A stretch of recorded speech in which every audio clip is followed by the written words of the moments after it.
Printed History of the King James Text, 1629 Cambridge Edition, Part 2.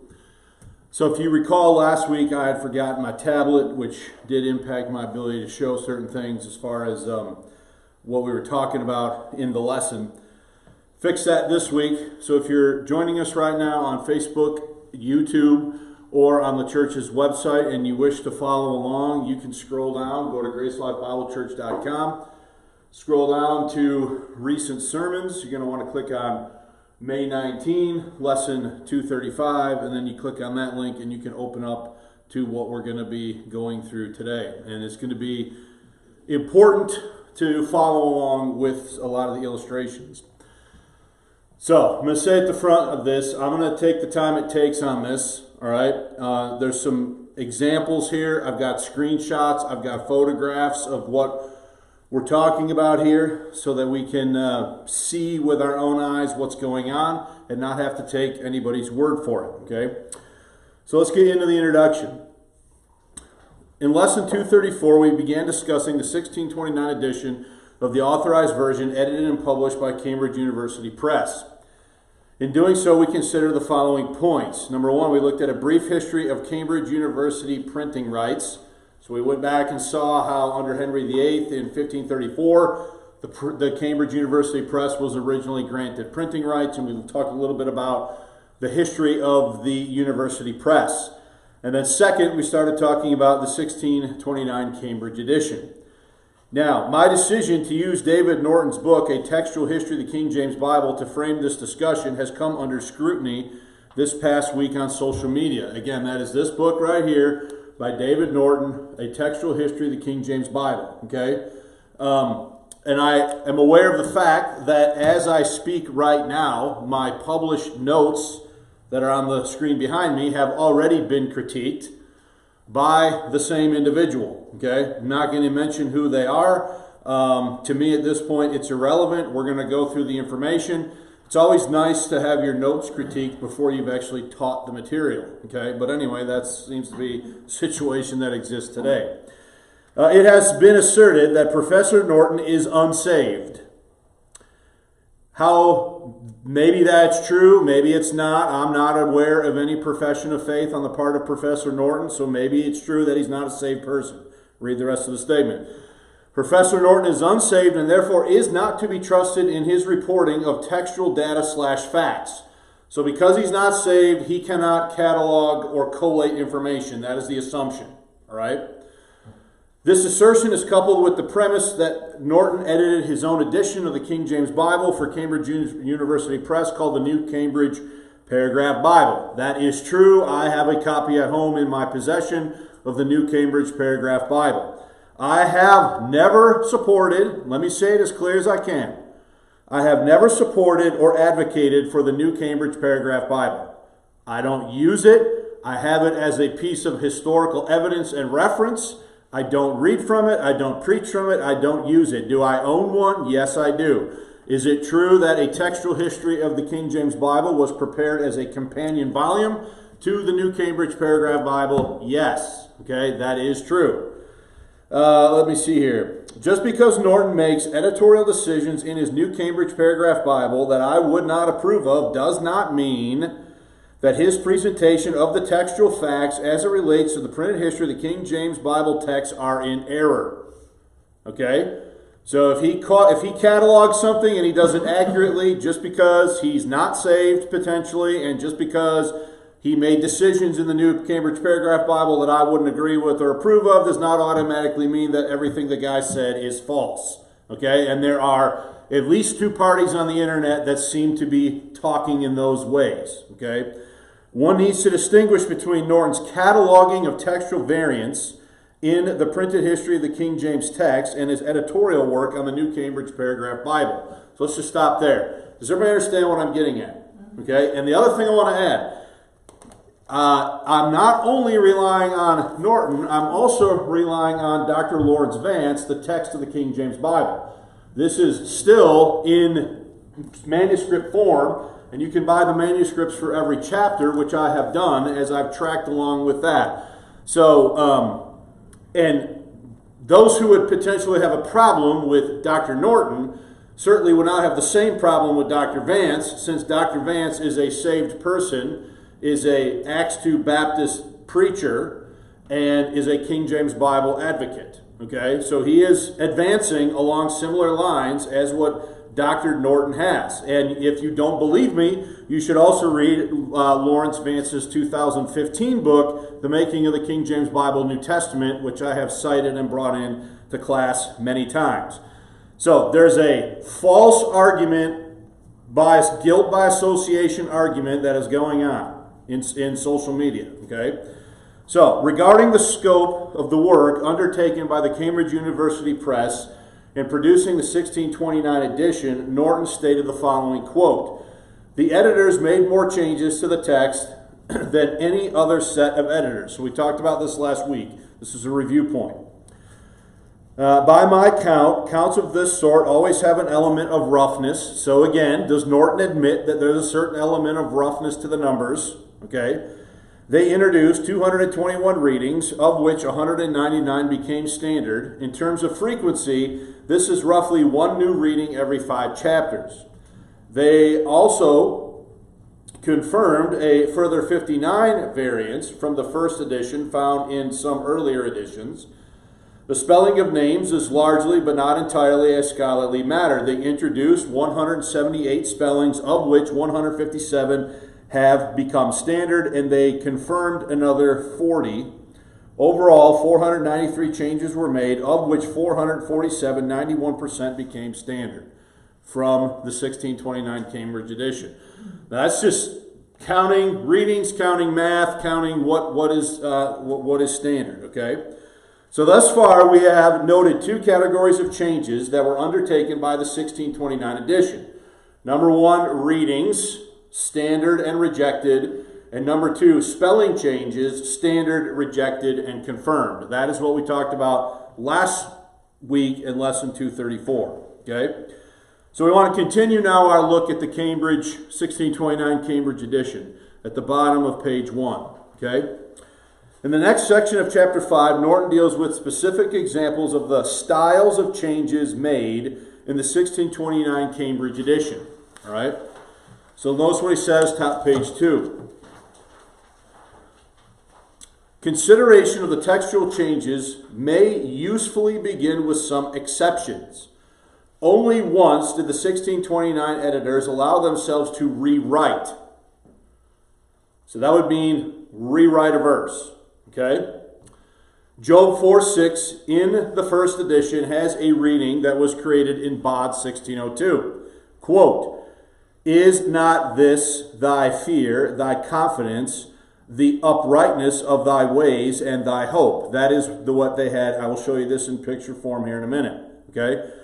This is glossing rather than translation of a difficult verse. It gives the Hebrew words just as they come without making sense. By omitting this and moving and, the editors make sense.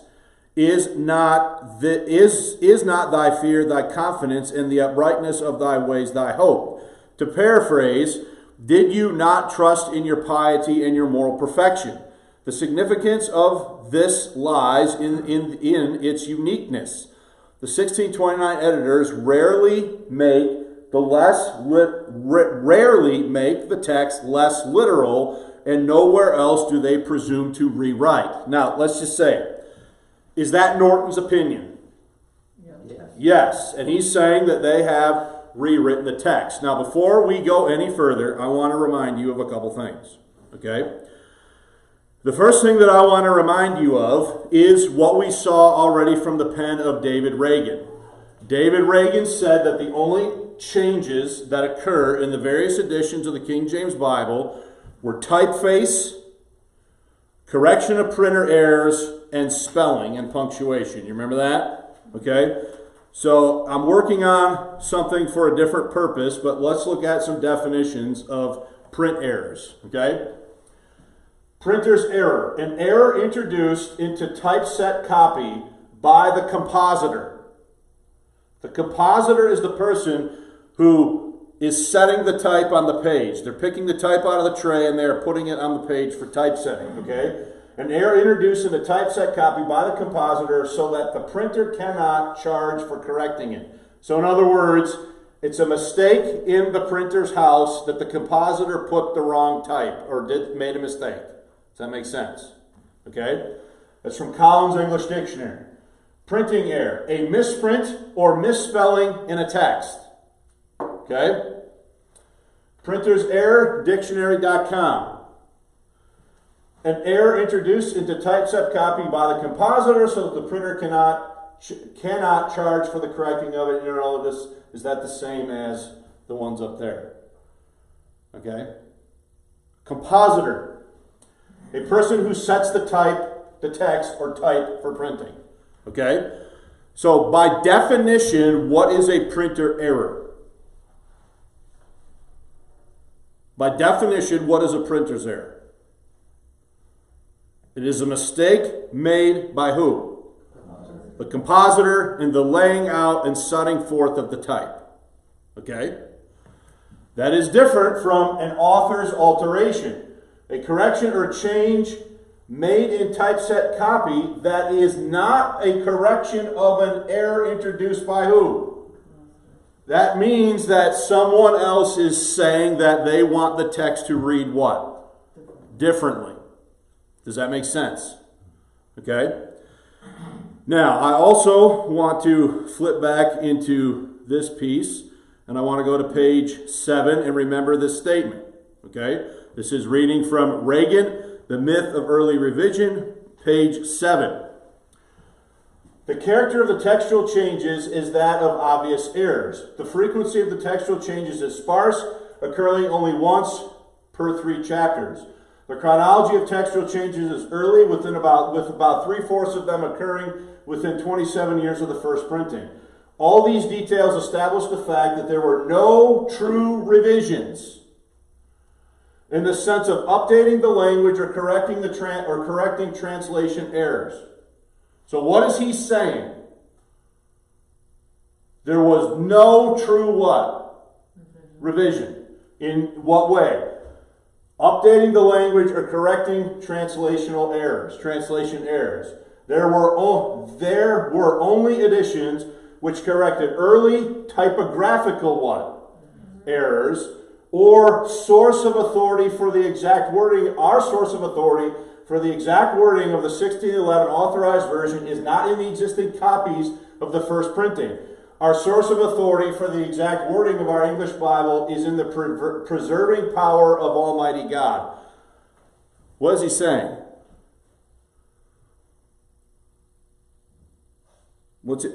He's saying it doesn't matter what's where in the first edition. First edition is material. What's important is what God preserved. Just as God did not leave us the original autographs to fight and squabble over, so he did not see fit to leave us the proof copy of the translation.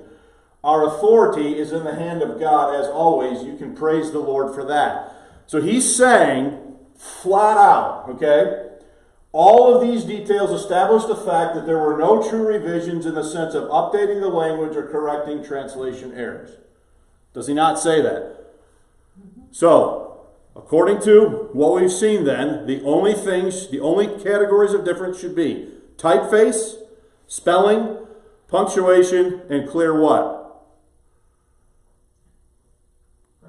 Clear printer errors, and a printer error is defined as what? An error introduced to the typeset copy by the compositor so the printer cannot charge for correcting it. Okay? Is everybody with me so far? Any questions? Okay, let's jump back into the notes. And let's look at the example here. Okay, consider the following screenshots charting what Professor Norton is talking about. So we just read him talking about Job 4:6. Okay, so the first screenshot here is of the base text. So here is the 1602 bishops, which is the text that the translators were tasked with revising. We've been over this 100 times, right? And then notice what it says. And by the way, you should grab your Bible and probably open to Job 4:6.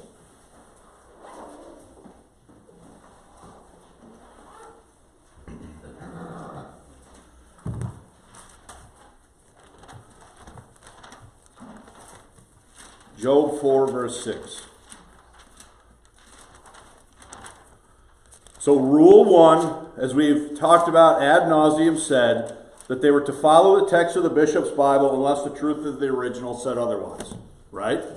Okay? So here's the base text where it starts. Okay? It says, "Is this thy fear, thy confidence, thy hope, and thy upright living?" That's where we start with, according to the first screenshot from a 1602 Bishop's Bible. Does everybody see that in front of you and on the screen? Okay? Now, bod, or bode, I've heard it pronounced both ways, 1602 records the revisions of the translators as they follow rule number 1 and change this or conform this into what would ultimately be the King James text. Okay? So let's note the changes. Okay? So I want to have these like this so we can see both at the same time. Right? So, they insert the word not. Was not in the 1602 bishops. No.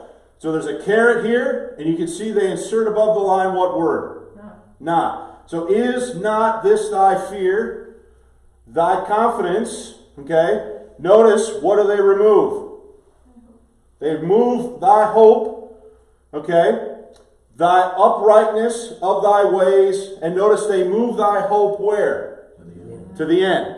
Okay. So do they completely revise this last clause? Yes or yes? Okay. Does everybody see what's going on? Okay. So now we can compare the edits of bod with what shows up in the 1611. Okay. So here's the 1611. Should probably go up a little further. Notice, is, now is in italics. Not. So did they retain the insertion of the word not? Yes. Is not this thy fear? Is not this thy fear? Thy confidence, thy confidence. Thy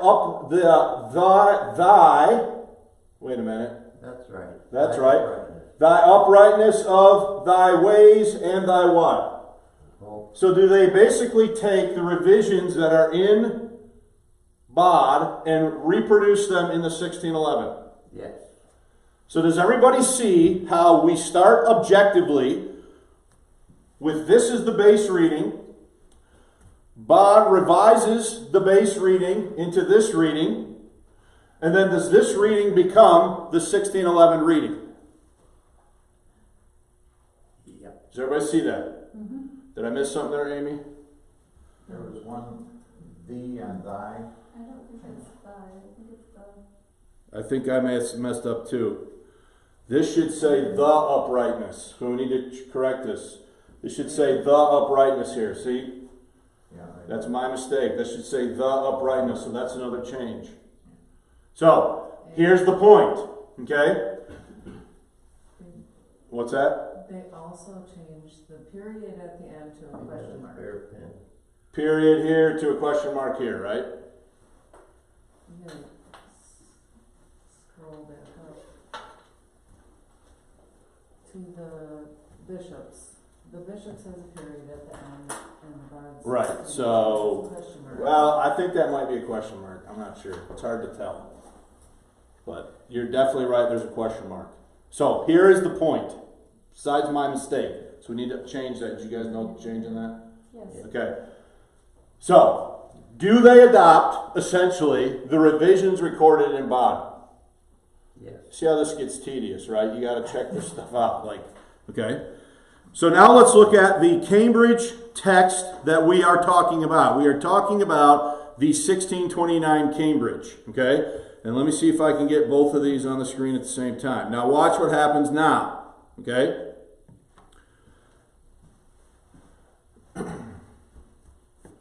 Problem is,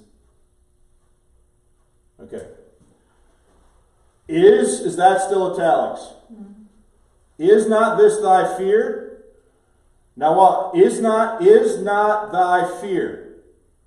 What's missing? This. Have they taken this out? Yes. Yes, okay. Thy confidence, thy confidence. We have an insertion of what? and the uprightness, as opposed to, and that should say the uprightness, we already caught that mistake, right? Of thy ways, uprightness of thy ways, and notice what's taken out here. And. So let me ask you a question. If we don't go any further, is it a true statement that there were never any wording changes between 1611 and 1769? 29 or 69? I don't 20 and 6, let's go 69. 1629, were there any wording changes? Yes. Yes. Are they obvious print errors? Are they obvious places where you could say that the compositor made a mistake?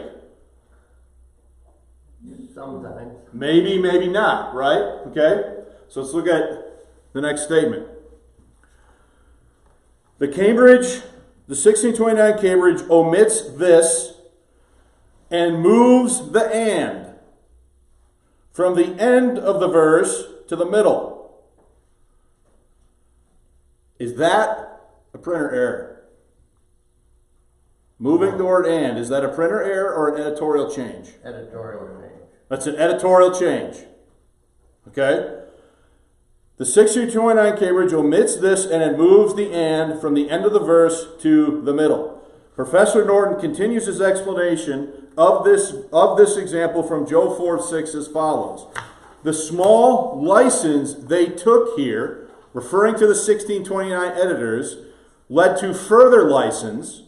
The second Cambridge edition, 1638, created the received reading by restoring this and changing the order of the last part of the sentence. Okay? So let's look at 1628. Okay? So notice, do they put the this back in? This time it's in italics, right? So if you go back to the previous, so the 1629 here, did it take out the word this? Yes. Is 1638 putting the word this back in? Yes. Is not this thy fear? Okay. Thy confidence. Now, thy hope. Where was that before? At the end. So have they taken thy hope and moved it in the sentence? Is that a printer error or an editorial change? That is not a printer error. You will never convince me that that is not an editorial change. You'll never convince me that's a printer error. That is a later editor moving that clause. Sorry. So I understand that does not fit the talking points that we just looked at.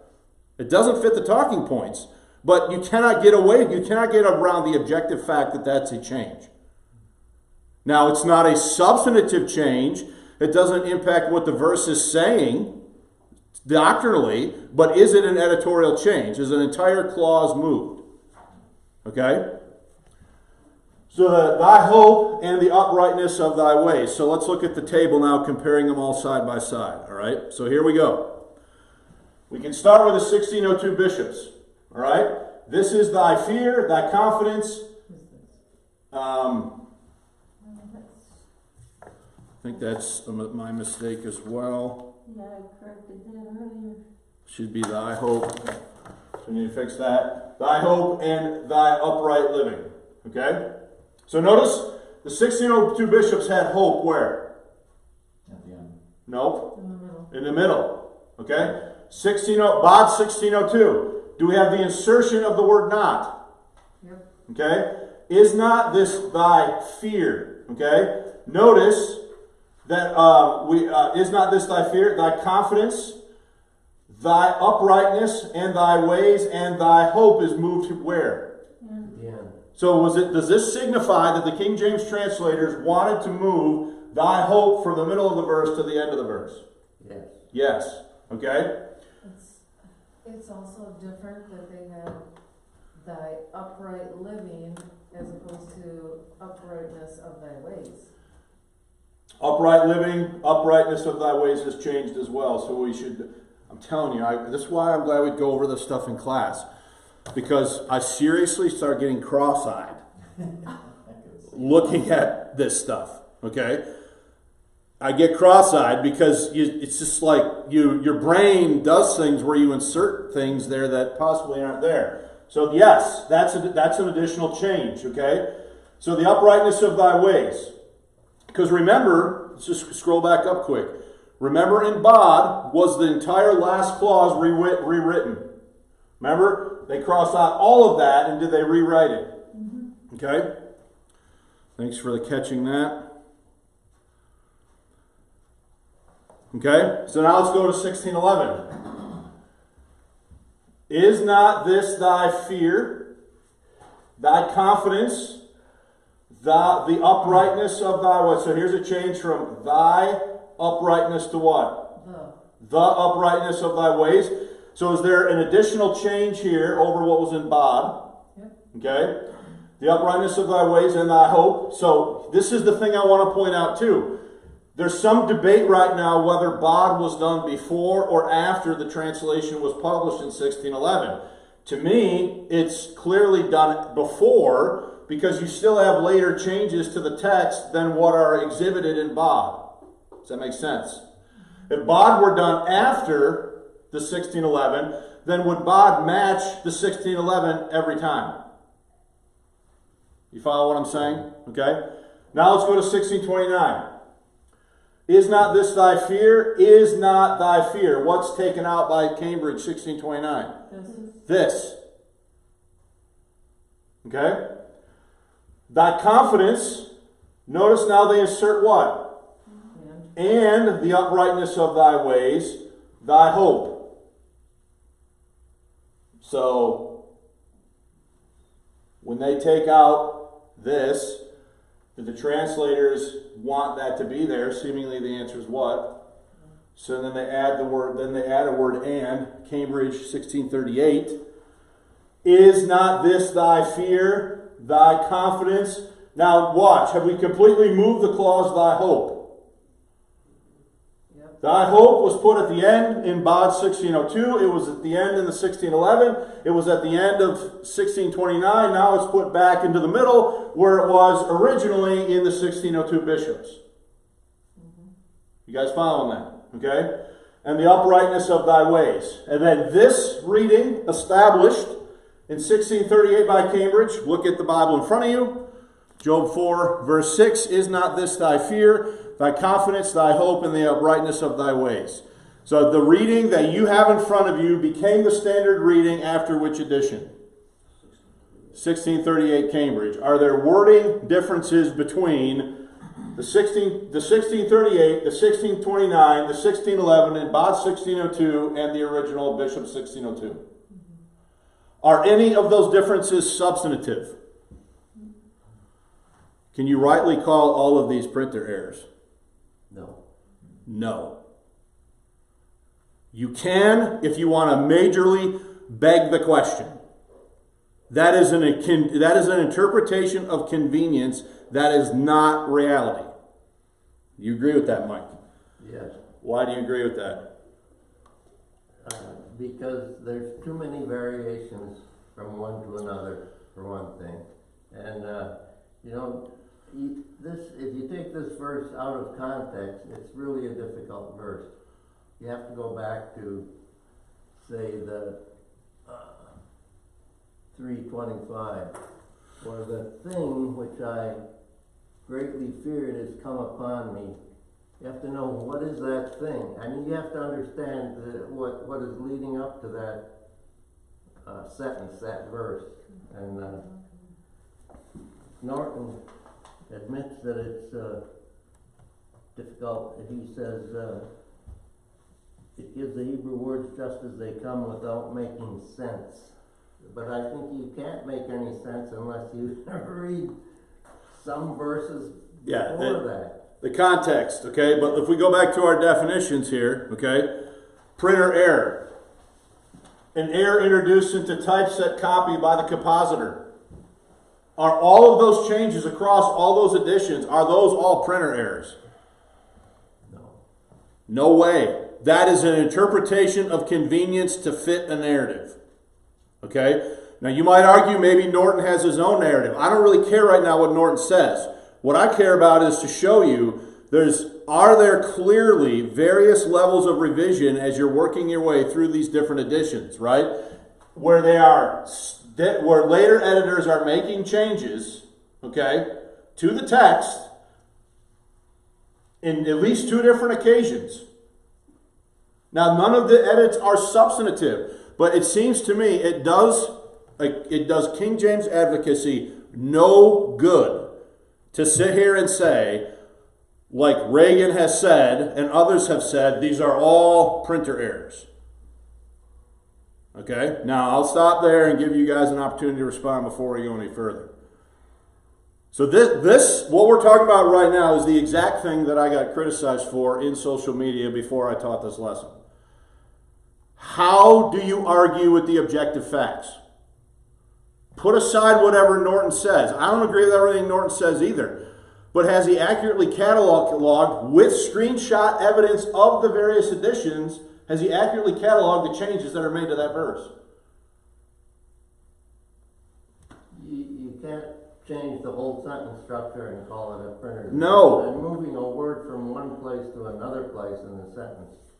You cannot call that a printer error. If you are misprinting a letter, a character, one word, then maybe.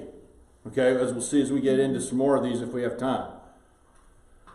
All right, does anybody else have anything else before I read the next point?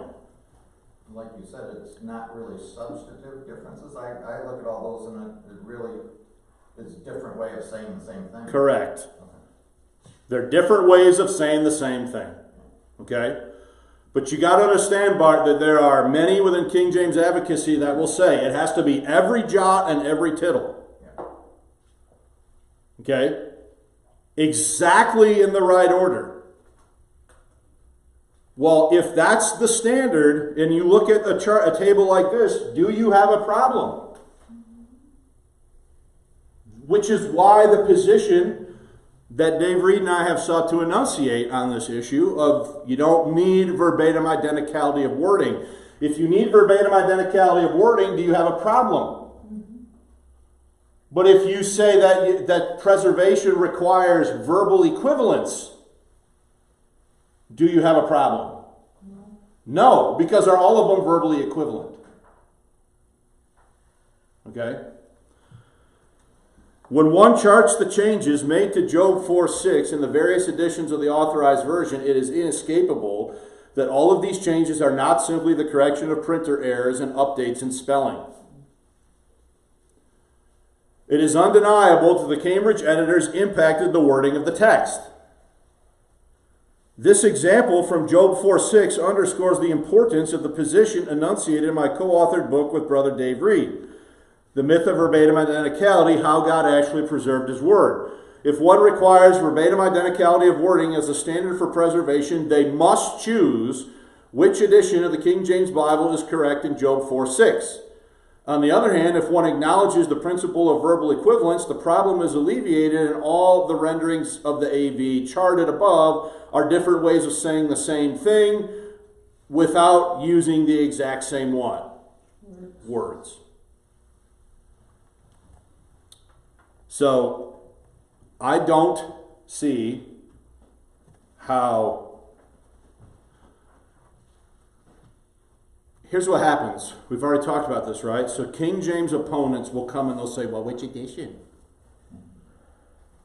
Which edition got it perfect? Which edition got it this or that? And you see the definition, the standard of perfection that they're using there is verbatim identicality. Now, they're not saying it that way, but is that the implied assumption? Yeah. So it doesn't do any good to adopt that understanding of this, because then you will have to tell me which one of these renderings of Job 4:6 is the perfect one, to the exclusion of all others, when it seems to me there's no reason for you to make that choice. Any questions? So, Professor Norton concludes the paragraph cited above by providing some additional examples. He says, quote, "Perhaps if the 1629 editors had allowed themselves such license on a regular basis, the latter history of the King James text would have been different.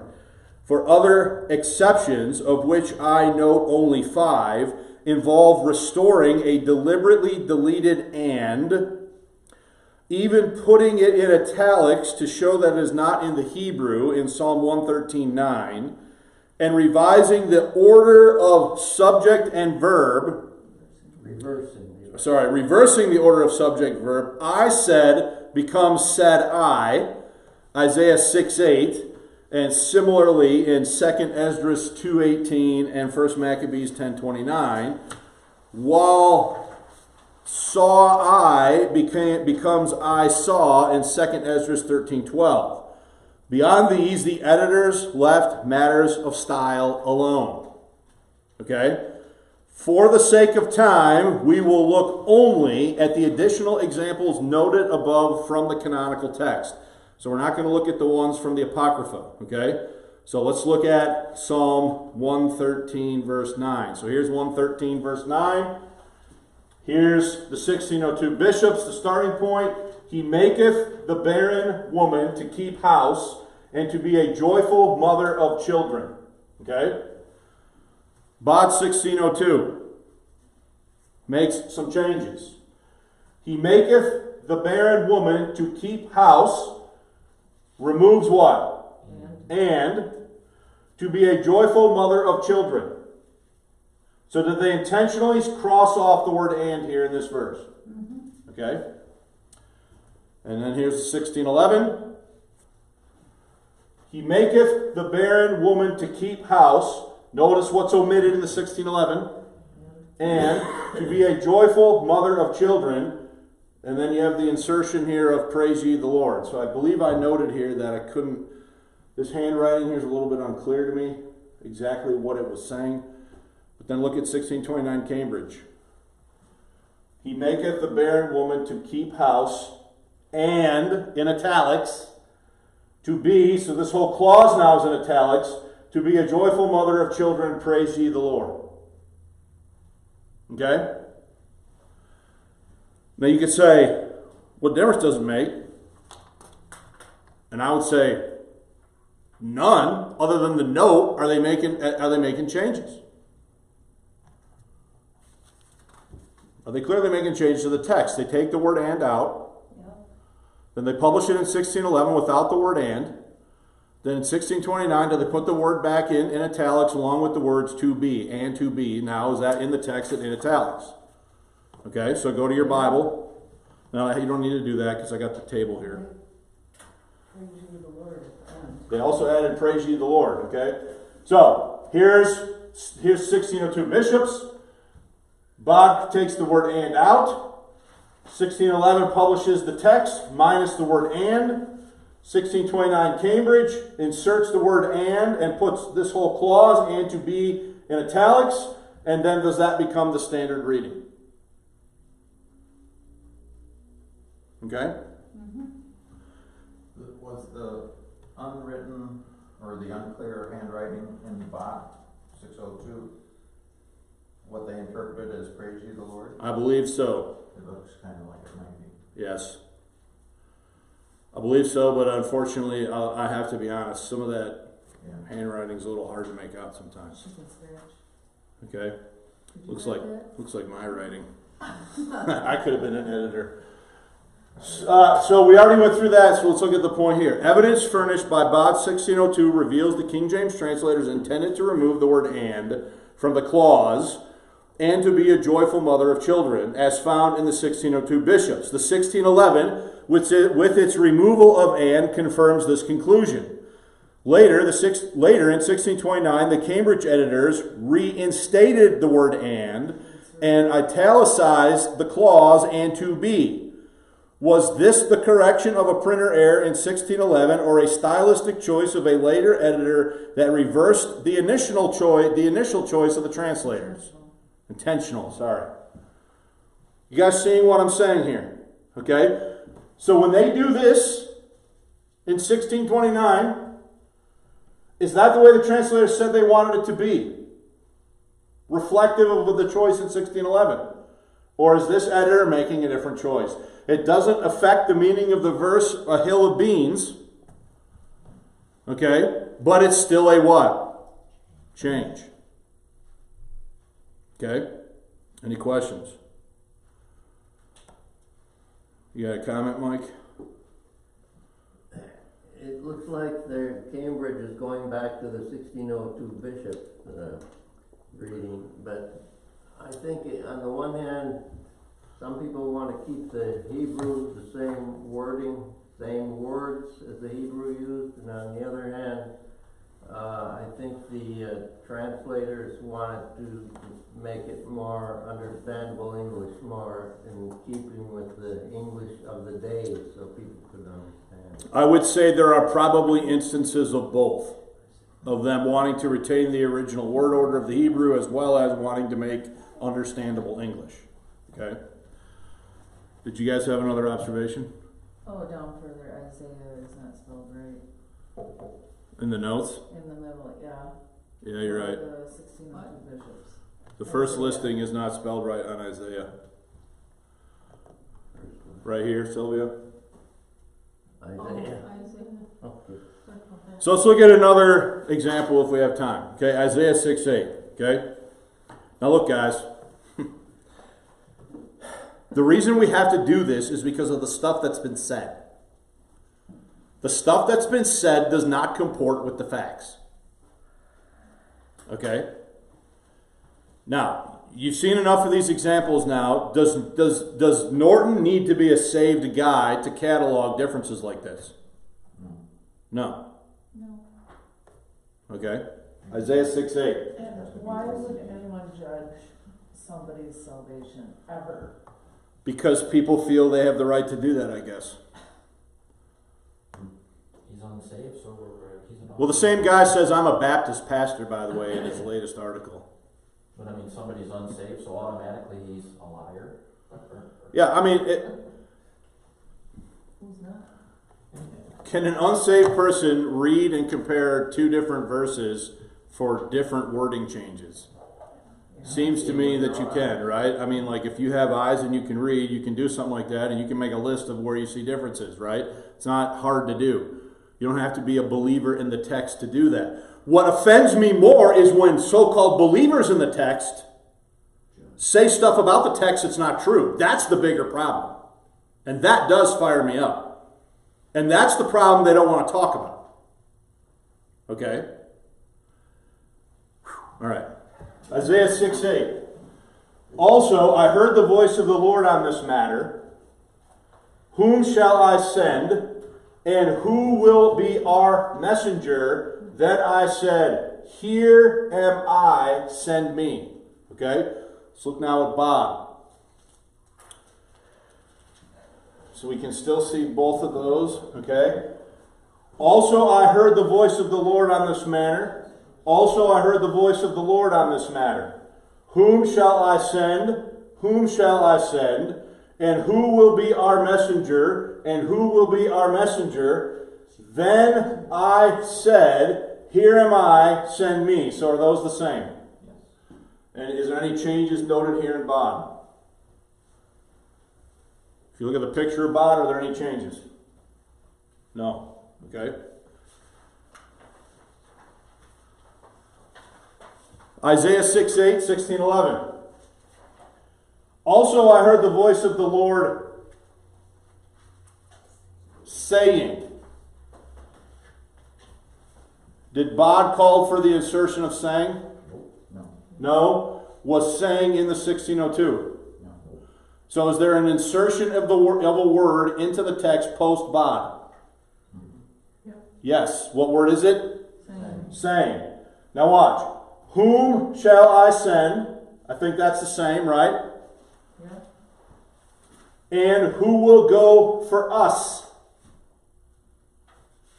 Make sure I'm reading this right. Who will be our messenger previously? Yeah. Previously it was who will be our messenger. So there's a change post-Bob, which we need to make bold as well, Mike. Okay? What? We need to bold the change, and who will go for us versus who will be our messenger. Right. Then I said, here am I, send me. That's the same, right? Yep. Now watch 1629 Cambridge. Let's stop just for a minute. So 1611 inserting the word saying. Yeah. Did 1611 insert the word saying? Yes. Yes. And did it change a phrase that was not marked in bod? So there's an additional word added and there's a change that is not marked in bod, right? Let's go to Isaiah, let's go to 1629 Cambridge.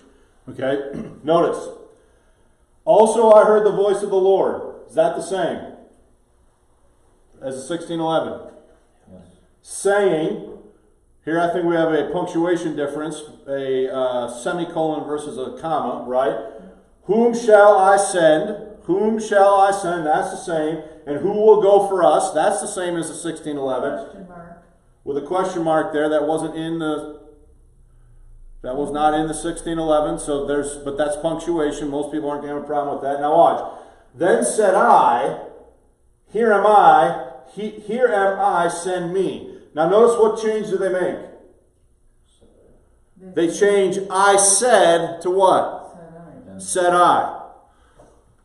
Is there a substantive difference in meaning between said I or I said? No. No. What is that? They reverse the word or editorial change. That is an editorial preference on how it should read. That's what it is. If you track the evidence back, is all of the evidence suggesting that that's what they do? Okay, and I actually need to update this because I neglected to note this change from will be our messenger to who will go for us. Okay? So, now let's talk about this.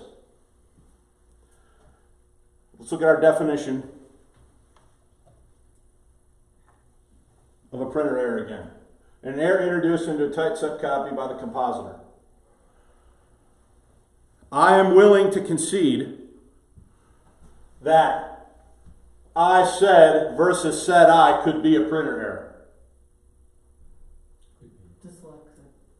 I'm willing to concede that could be a printer error. You got the same words just in a reversed order, right? And especially if the compositor is putting the page together by having it read to them out loud. We're not sure exactly how this was done. But I can see how this could be a printer error. What I cannot see, even remotely as a printer error, is what we saw up here earlier with Job 4:6, where you take an entire clause from the end of the verse, thy hope, and you move it to the middle of the verse. That's not a printer error. I could be persuaded to view what's going on here in Isaiah 6:8 as a printer error, the difference between said I versus I said, but there's other things going on here, right?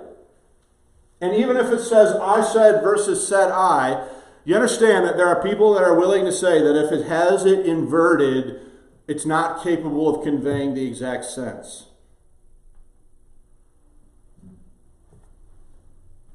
Okay. What's the standard reading? Go to Isaiah 6:8.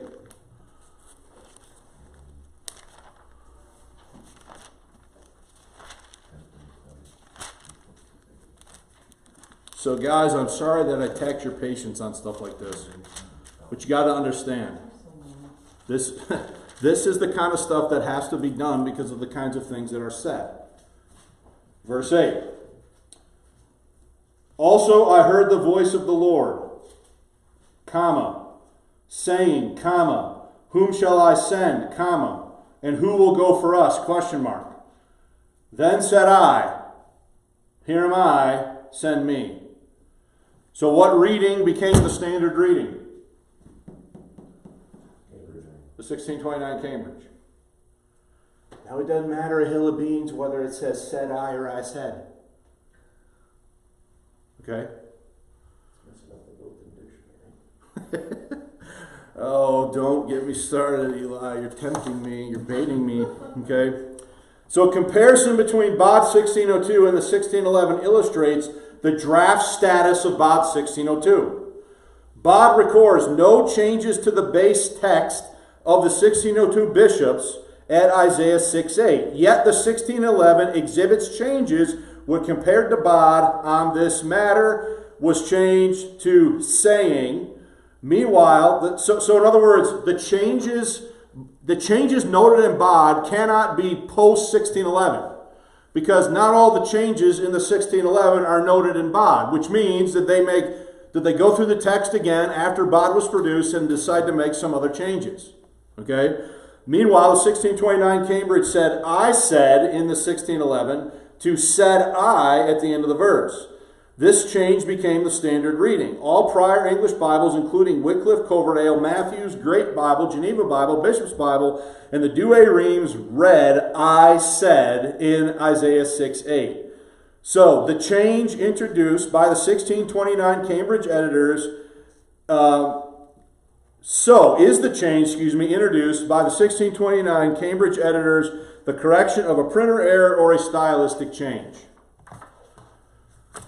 I'm going to say to you that I believe it is a stylistic what? Change. Okay? All right. So, and Mike, we need to note here that I think there's some other things that I need to fix. So these notes are going to have to be updated online because there's some changes here. So I think if you go to the bottom of page 6, that last bullet point, there's some additional bolding and changing that needs to be done in that table. Okay? Specifically, the change from "who will be our messenger" to "and who will go for us." Okay? All right, guys, we got about 6 minutes. If you look at the rest of this, you'll see that there's way more than 6 minutes of material left here. So I don't think there's any profit right now in trying to forge ahead with this because there are additional references. So what I want you to see, what I did is I took Norton and I annotated Norton with the actual examples of screenshots from these documents so that you could see what he's talking about. Okay? And here's why I did that. It's one thing to read through it and hear him say, "Oh yeah, they did this, they did this, they did this." But is it a very different thing when you can visually look at it yourself from the documents in question? So I have in my possession a 1629 authorized version, the Cambridge University Press, and I have a 1638. So we can look at, I can go into Norton's work, I can check Bod, I can check all these things, and we can see what they did. Okay? A lot of them are printer errors, but not all of them. All right. We got a couple minutes for any questions or comments that anybody might have.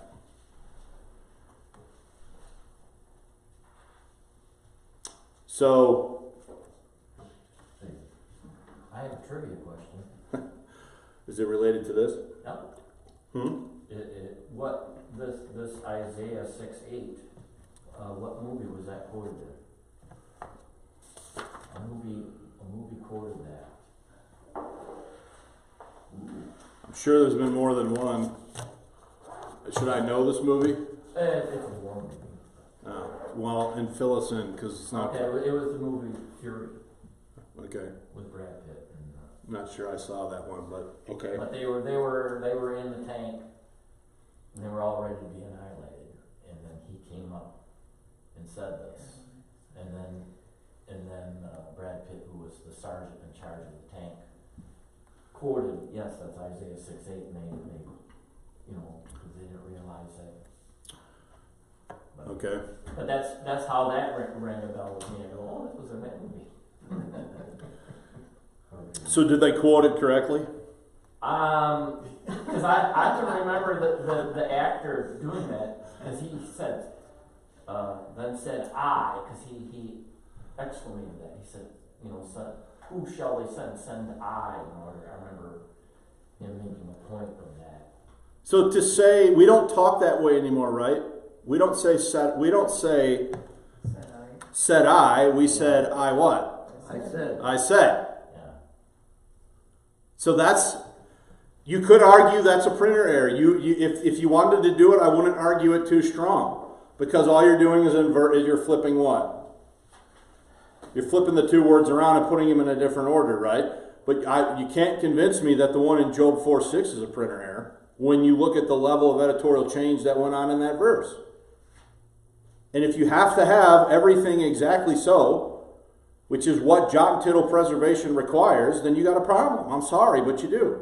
And that's not Enlightenment rationalism talking. That's objective facts from the printed history of the text. Okay? All right, any other questions? All right, if there are no questions,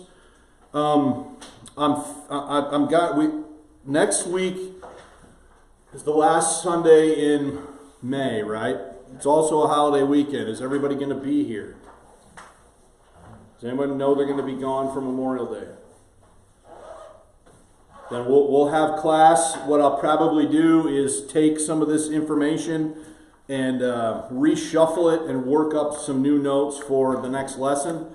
And we'll probably also then touch briefly on, well, there might be enough here for a whole lesson. I'll have to think about what I want to do about that. The reason the notes are so long is because of all the pictures and the examples and going through them. But to me, if we're going to do this, we gotta actually put our eyes on what's going on here.